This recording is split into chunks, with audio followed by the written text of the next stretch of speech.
안녕하세요. 이지 이코노미 재밌는 이코노미의 채널로 남희영 기자입니다. 오늘은 KB금융지주의 얘기를 한번 해볼 건데요. 최근 윤종규 회장이 6년 동안 이어온 임기를 재연임에 성공하면서 총 9년 동안 KB금융지주를 이끌게 됐습니다. 과연 윤종규 회장이 세대 교체는 성공할지 앞으로 3년이 더욱 주목되는데요. 이 얘기를 한번 비즈니스 포스트의 기자 한 분을 모셔서 들어보도록 하겠습니다. 안녕하세요. 비즈니스 포스트 조은하 기자입니다. 윤종규 회장의 연임이 확정됐잖아요. 사실상 이제 3기 체제라고 볼 수 있는데요. 사업적 과제도 많지만 지금 관심은 일단 포스트 윤종규가 누가 될 것인지 여기에 조금 더 있는 것 같아요. 기업의 운명을 결정하는 것은 보통 사람이잖아요. 네, 맞습니다. 이제 후계자를 정하고 또 후계자를 키우는 일이 윤종규 회장의 남은 임기 최대 과제라고 볼 수 있습니다.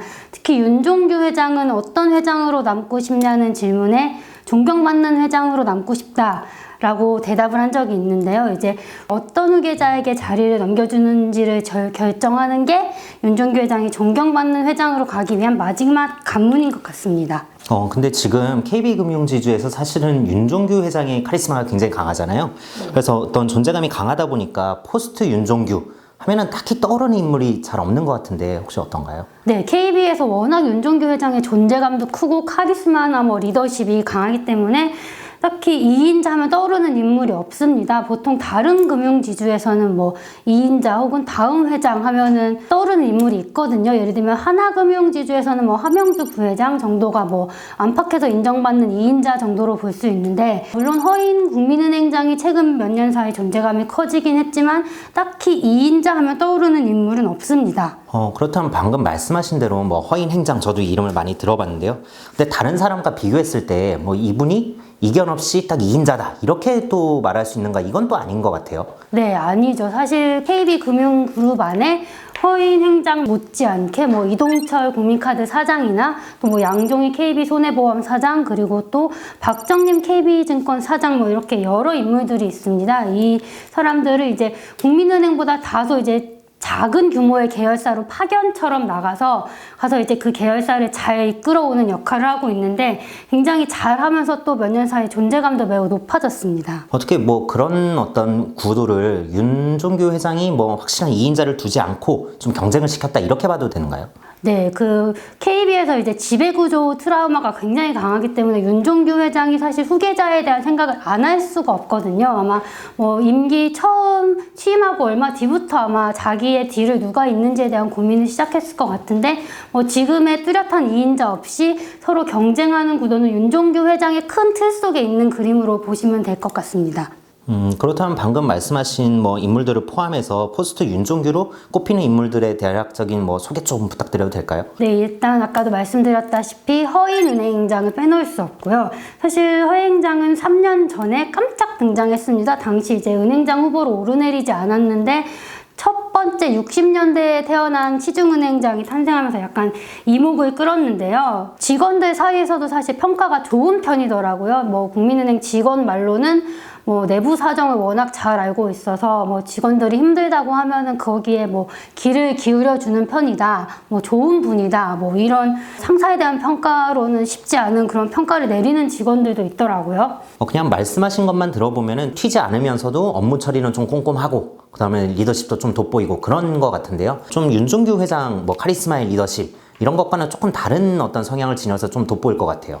네, 집에서도 보통 부모님 중에 한 분이 엄하면 한 분은 약간 포용력 있는 스타일로 이제 자녀들을 감싸주고 이해해주는 그런 집이 많은데, 약간 KB에서도 이 두 명의 리더십이 약간 다른 스타일로 그런 식으로 조화를 이루고 있다고 보면 될 것 같습니다. 그러면은 허인 행장께서 어떤 그런 리더십을 바탕으로 어떤 연임에 성공하면은 사실상 KB금융지주의 다음 차기 회장이 된다, 이렇게도 봐도 되는 건가요? 단언하기는 어려운데 KB금융이 KB금융의 70% 정도를 차지하는 계열사이기도 하고, 또 한 번 연임하는 것도 좋은 성과인데 이미 작년에 한 번 연임을 했거든요. 그래서 한 번 더 하면 사실상 능력을 안팎에서 인정받은 거 아니겠느냐, 이런 걸로 보면 될 것 같습니다. 근데 KB은행은 어떻게 보면 계속 이제 2년 더하기 1년, 1년, 1년씩 연임하는 거잖아요. 네네. 근데 윤종규 회장이 이제 3년을 앞으로 보장받았는데 그 가운데에서 허인 행장이 계속 1년씩 할 수 있느냐, 여기에 대한 좀 의문도 있는 것 같아요. 이게 과연 가능한지. 사실 뭐 윤종규 회장 임기 끝나서 맞추려면 허위행장이 2번, 3번을 더 연임을 해야 되기 때문에 불가능할 걸로 보고, 그래서 이제 금융권에서 나오는 얘기가 올해는 연임을 하더라도 내년이나 뭐 내후년쯤 뭐 적당한 시기에 지금 현재 KB의 부회장 자리가 없습니다. 근데 부회장 자리로 옮기는 거 아니냐, 뭐 영전하는 거 아니냐, 뭐 이런 관측도 나오고 있습니다.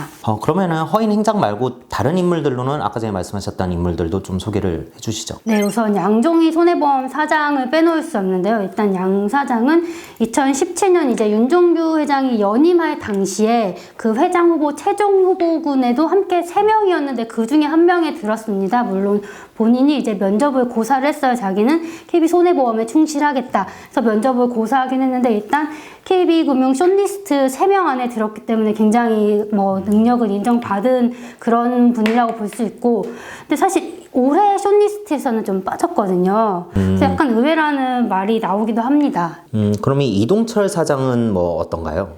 네, 이동철 사장도 2017년부터 이제 국민카드를 맡았는데 2017년 말에 맡았는데 지금 3년 동안 이끌고 있는데 KB 국민카드가 그동안 안팎으로 정말 많은 성장을 했습니다. 일단 카드 업계에서 약간 3위권에 거의 안정적으로 자리를 잡아가고 있고, 그 KB금융 안에서도 이제 뭐 은행 다음으로는 뭐 손보다 뭐 KB손해보험이다 이런 분위기였는데, 이제 KB국민카드가 이제 약간 주력 계열사로도 자리를 잡아가고 있습니다. 근데 제가 한번 찾아보니까 허인 행장, 그 다음에 양종희 사장, 이동철 사장 이 세 분 모두 1961년생이라는 공통점이 있더라고요.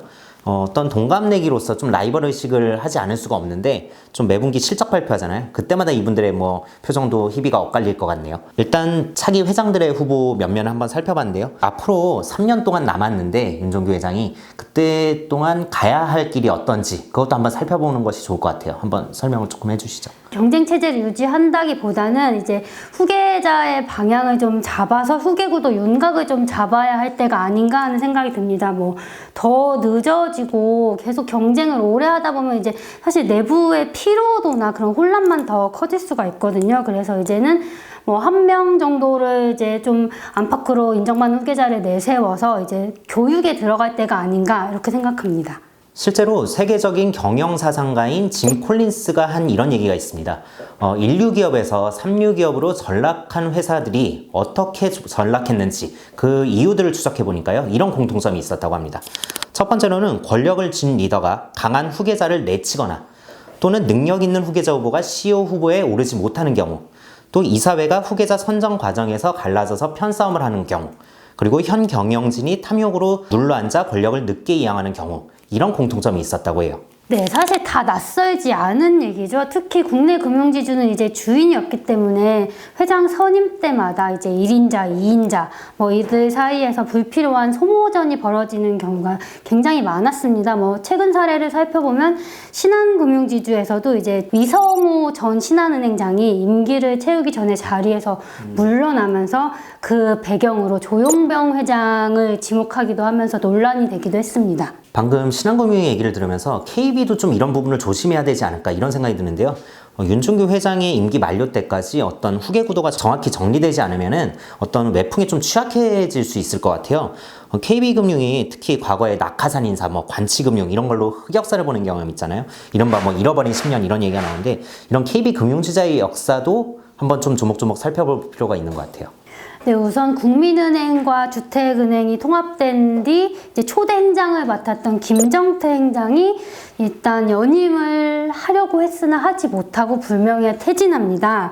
그리고 그 뒤부터 흑역사가 계속 이어져서 뭐 KB금융지주 초대 회장인 황영기 회장, 어윤대 회장, 그리고 이명록 회장까지 계속 이제 외부에서 낙하산 인사가 이어집니다. 그러면서 이제 임기 동안이라도 잘했으면 그래도 문제가 덜할 텐데, 임기 내내 뭐 금융당국이나 뭐 사회이사들이랑 계속 부딪혀서 조직이 굉장히 혼란스러웠고, 이제 임기가 짧다 보니까 아무래도 굉장히 단기 성과 위주의 그런 분위기가 만들어지는 그런 문제도 있었습니다. 아니 근데 신기한 게 KB만 그런 게 아닌데 왜 KB만 특히 외풍에 좀 심각했을까요? 네, 물론 지금은 정부와 KB금융이 아무런 상관이 없는데 KB금융 지주의 지분율을 살펴보면 외국인 주주의 지분율이 뭐 65 안팎을 왔다 갔다 해서 뭐 외국인 주주 지분율이 굉장히 높은데 국민은행의 과거를 거슬러 올라가면 이제 정책금융기관이었던 주택은행이랑 국민은행이 합병해서 지금의 국민은행이 탄생을 했습니다. 태생적 한계를 안게 됩니다. 태생적 한계라. 근데 그렇게 KB가 외풍에 흔들리는 사이에 다른 경쟁사들, 특히 이제 신한금융이 좀 가만히 있지 않고 계속 발전했던 것 같아요. 그래서 KB금융지주를 뭐 앞서기도 했던 것 같고, 그런데 KB금융이 이런 잃어버린 10년을 보내는 동안 갑자기 등장한 분이 이제 윤종규 회장이라고 하죠. 네, 그래서 포스트 윤종규가 더욱 중요합니다. 이제 윤종규 회장은 말씀하신 대로 혜성처럼 등장을 했거든요. 근데 윤종규 회장은 이제 워낙 경영 능력도 뛰어나고 약간 천재가로 통합니다. 구원투수처럼 등장을 했는데 또 윤종규 회장 같은 구원투수가 등장할 가능성이 사실 없잖아요. 그렇기 때문에 이제 내부에서 승계 프로그램을 잘 만드는 일이 더욱 중요합니다. KB 승계 프로그램은 어떤가요, 좀? 일단 현재 그 최고 경영자 CEO 후보군에 있는 경영진이 뭐 계열사 2곳 이상에서 경험을 쌓도록 하고 또 분기마다 이제 교육 과정에도 참여하도록 의무화가 돼 있어서 뭐 전문성을 높이는 과정 뭐 이런 과정 등이 마련돼 있는 걸로 알고 있습니다. 자꾸 비교해서 그런데 신한금융지주 같은 경우는 좀 살펴보면은 뭐 신한카드라든지 신한은행 이런 주요 계열사 5곳의 대표를 맡으면 그리고 작년 같은 경우에는 뭐 여기다가 오렌지라이프 포함해서 7곳 그런 어떤 주력 계열사들의 대표를 맡으면 자동적으로 내부 회장 후보군 여기에 올라가는 것으로 알고 있는데 KB금융지주는 어떤가요? 네, KB는 일단 지난해를 살펴보면 상반기랑 하반기에 이제 각각 내부 후보자군 10명을 관리했다고 이제 나와 있긴 하는데 사실상 어느 계열사 대표인지는 공개하지 않고 있습니다. 근데 뭐 국민은행, 뭐 카드 손보 이 정도 주력 계열사 대표이겠거니라고 뭐 짐작은 하고 뭐 사실 그게 맞겠지만 그래도 이제 명문화되어서 나와 있는 건 없습니다. 그러면 뭐 롱리스트에 누가 드는지 또는 어떤 기준으로 이 사람이 선정됐는지 여기에 대한 더 명확한 절차가 있는지 없는지 잘 모르고 그다음에 그 과정이 좀 공개될 필요성도 있는 것 같아요. 여기다가 이사회 독립성을 확보하는 것도 좀 중요한 문제 같은데요. 네, 사실 이사회 독립성 확보가 가장 중요한 문제긴 합니다. 그래서 이제 KB금융을 비롯해서 뭐 신한도 그렇고 이제 꾸준히 그 이사회 독립성을 위해서 지배 구조를 개선을 해왔습니다. KB금융에서는 윤종규 회장이 뭐 회장 후보를 뽑는 회추위, 회장 후보 추천위원회 그리고 사회이사를 뽑는 사회이사 후보 추천위원회 뭐 사추위라고 하죠. 여기서 본인이 들어가지 않도록 하고 있습니다. 본인이 그쪽에 어떤 영향력을 행사하지 않겠다 이런 의지로 봐도 무방한 거죠. 조금 외국 사례도 눈여겨볼 필요가 있는 것 같아요. 제너럴 일렉트릭의 잭 웰치 회장이 회장을 끝내기 7년 전부터 업무의 75% 정도를 후계자 양성 프로그램에 쏟았다고 합니다. G2는 승계관리 프로그램이 굉장히 체계적인 것으로 유명한데요. 잭 웰치 회장은 후보군에 처음 포함된 지 무려 9년 만에 최고 경영자의 자리에 올랐습니다. 처음엔 96명에서 시작했다가 마지막 1명에 오르게 된 것이죠. 네, 그 긴 과정에서 이제 뭐 리더에게 필요한 안목, 뭐 장기적 결단력, 뭐 리더십 이런 모든 평가가 이뤄진다고 볼 수 있습니다. 또 이런 얘기도 있습니다. 잭 웰치가 그 1991년 인터뷰에서 나는 거의 매일 누구를 후계자로 선정할지를 고민하면서 시간을 보낸다 라고 얘기를 한 게 있는데 이게 바로 임기가 끝나기 무려 9년 전이라고 합니다. 그러니까 9년 전부터 다음을 누구로 해야 될지를 고민하면서 보낸다는 얘기죠. 실제로 잭 웰치 회장은 은퇴를 7년 앞둔 시점에서 이사회의 승인을 받아서 승계 프로그램을 가동하기 시작했고 결국 그 뒤에 후임인 이밀트 회장에게 자리를 넘겨줍니다. 한 개인이 위대한 기업을 만들 수는 없지만 반대로 잘못한 리더가 한 기업을 망치는 것은 가능하다 이런 얘기가 있습니다. 앞으로 윤종규 회장이 KB금융지주를 어떻게 이끌지 여기가 중요한 이유가 바로 이곳에 있습니다. 후계 구도를 얘기해봤으니까 이제 뭐 윤종규 회장이 3기 사업적 목표 이런 것도 한번 얘기해봐야 될 것 같은데요. 사실 국내 금융그룹의 목표가 다 뭐 똑같잖아요. 뭐 예를 들면 해외 진출, 또 뭐 인수합병을 통해서 은행의 의존도를 줄이자 뭐 이런 건데. 네, 거기다가 요즘에는 또 빼놓을 수 없는 게 디지털이 추가가 됐습니다. 뭐 디지털 전환, 뭐 디지털 트랜스포메이션, 그래서 뭐 DT라고 줄여서 많이 얘기들을 하는데 사실 국내 금융지주들이 뭐 사업 구조나 뭐 처해 있는 환경이 다 똑같다 보니까 뭐 큰 목표도 큰 틀에서 보면 같을 수밖에 없습니다. 근데 이제 윤종규 회장이 또 새로운 화두를 하나 들고 나왔습니다. 그게 어떤 건가요?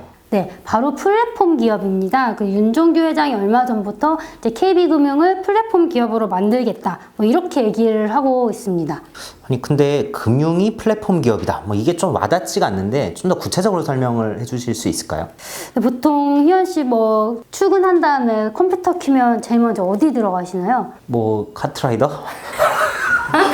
카트라이더 다음은요? 카트라이더 다음으로는 뭐 그 다음에 뭐 네이버 키고 뭐 이제 카톡 조금 하고 이제 업무 들어가죠. 뭐 상관들이 뭐라고 안 하면은 사실 이제 보통 우리가 뭐를 사거나 검색하거나 모든 걸 이제 네이버를 통해서 하는 일이 많습니다. 뭐 카톡도 마찬가지인데 이제 윤종규 회장도 더 구체적으로 말하자면 일단 금융과 관련된 모든 행위를 KB를 통해서 하도록 한다. 뭐 이런 구상인 것 같습니다. 네, 그리고 이제 방송 나갈 때쯤에 아마 출시가 됐을 수도 있을 것 같은데 내놓는 주체는 국민카드긴 한데 KB 페이라는 거 내놓는데 이것도 그런 플랫폼 전략 중에 하나로 볼 수 있습니다. 아 KB페이요? 뭐 신한페이랑 비슷한 거죠? 네, 그렇겠죠.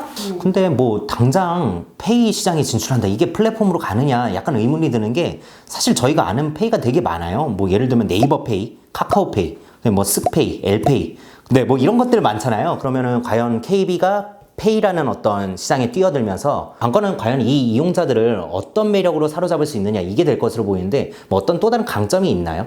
일단 KB금융 계열사가 이제 프루덴셜 생명을 인수를 해서 이제 13개입니다. 이제 KB페이가 아직 뭐 구체적으로 명확하게 모습이 드러난 건 아닌데 아마 그 KB금융그룹이 제공하는 뭐 13개 계열사를 통해서 제공하는 금융 서비스를 아마 KB페이를 통해서 제공을 하기 위해 굉장히 많이 끌어올 것으로 예상이 되고요.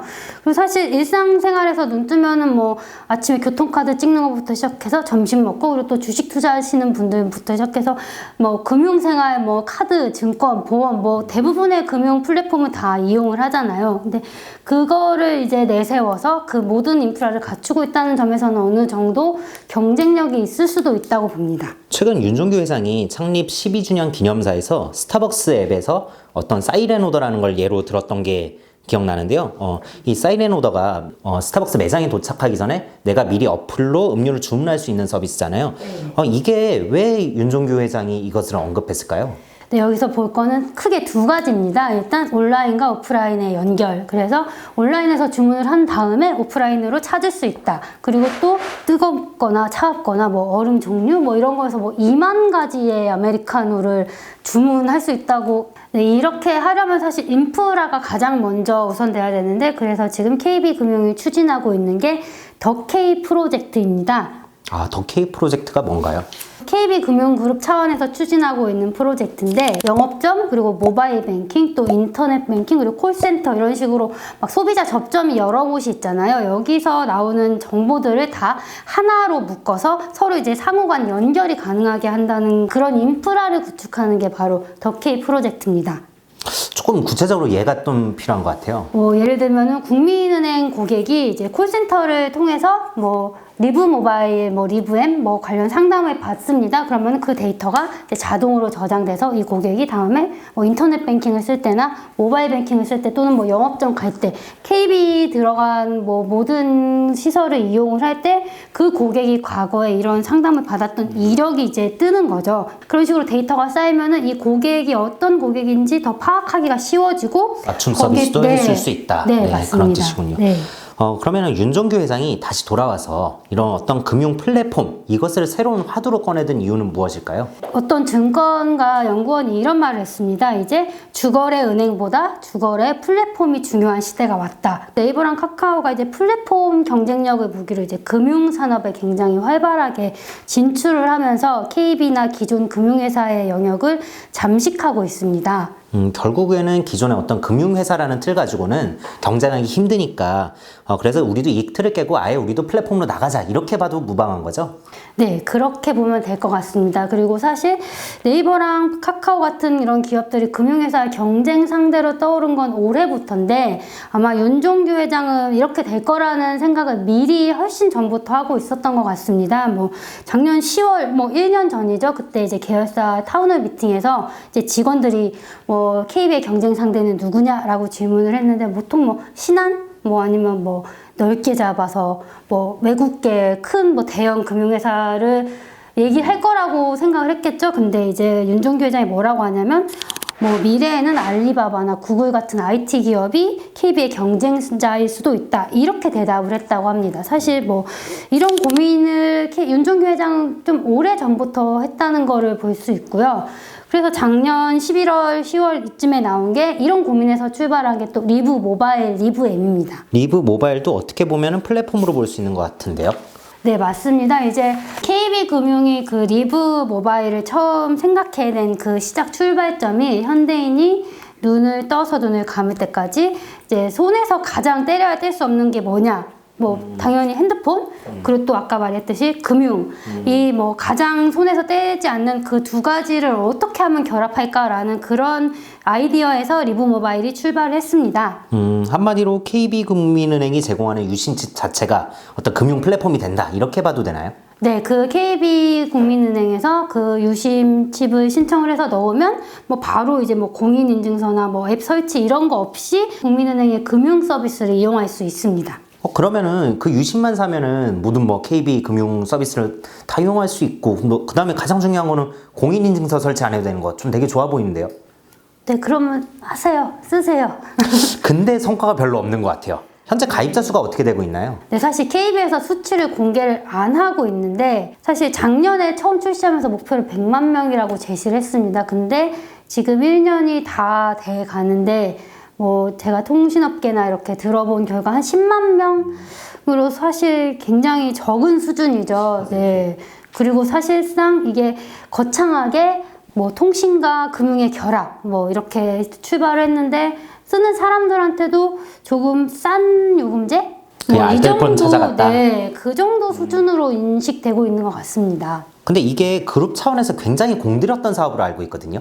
네, 이게 윤종규 회장이 예전에 KT에서 사회이사를 지내던 시절이 있는데 그때부터 그 아이디어가 출발이 됐다고 합니다. 그리고 KB금융이 굉장히 대대적으로 이제 첫 출시 행사도 굉장히 크게 열었고 KB금융에서는 이거를 뭐 알뜰폰이라고 하는 거를 본인들도 별로 좋아하지 않습니다. 그냥 KB에서 뭐 그냥 싼 요금제 내놓자고 그렇게 시작한 사업은 아니거든요. 말씀하신 대로 그냥 뭐 싼 요금제 찾다 보니 뭐 KB 리브 모바일이 있고 그거 가지고 뭐 유심칩 끼고 뭐 그러면 끝나는 것 같아요. 통신과 금융의 시너지가 잘 나지 않고 있다, 이렇게 평가해도 될 것 같습니다.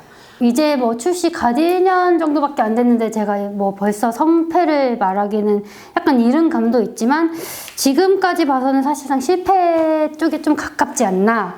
그리고 사실 KB로서도 뭐 고민이 깊을 걸로 생각됩니다. 마땅히 뭐 가입자를 끌어올릴 수 있는 방안이 있을 것 같지도 않아요. 네, 사실 이 통신 시장이 워낙 경쟁이 치열합니다. 뭐 알뜰폰 시장도 마찬가지고요. 그래서 이제 고객을 끌어오려면 더 차별점이 있어야 되는데 좀 싼 요금제, 뭐 알뜰폰 업계 요금제가 다 싸긴 하지만 거기다가 이제 KB 뭐 국민 카드로 얼마 이상 사용하면 조금 더 깎아주고 뭐 이 정도 혜택인데 끼워 팔기 뭐 미끼 상품 이런 거랑 비슷하네요. 뭐 그렇게도 볼 수 있죠. 뭐 근데 그런 조금 싼 요금제라는 그 매력만으로 이제 고객들을 뭐 끌어오는 건 사실 어렵지 않나. 그리고 지금 KB 국민은행을 봐도 이제 매번 이제 보도 자료를 보내는데 항상 이제 할인 이벤트, 뭐 가입하면 얼마 할인해주고 뭐 이런 가격 할인에만 모든 그 역량을 집중하고 있는 느낌이어서 KB 내부에서도 약간 전략적 방향을 상실하지 않았나 뭐 이런 생각도 듭니다. 뭐 당연히 파급력도 별로 예상보다 없고요. 말씀하신 것들을 종합하면 어떤 금융권이 디지털 신기술의 전쟁터가 되고 있다.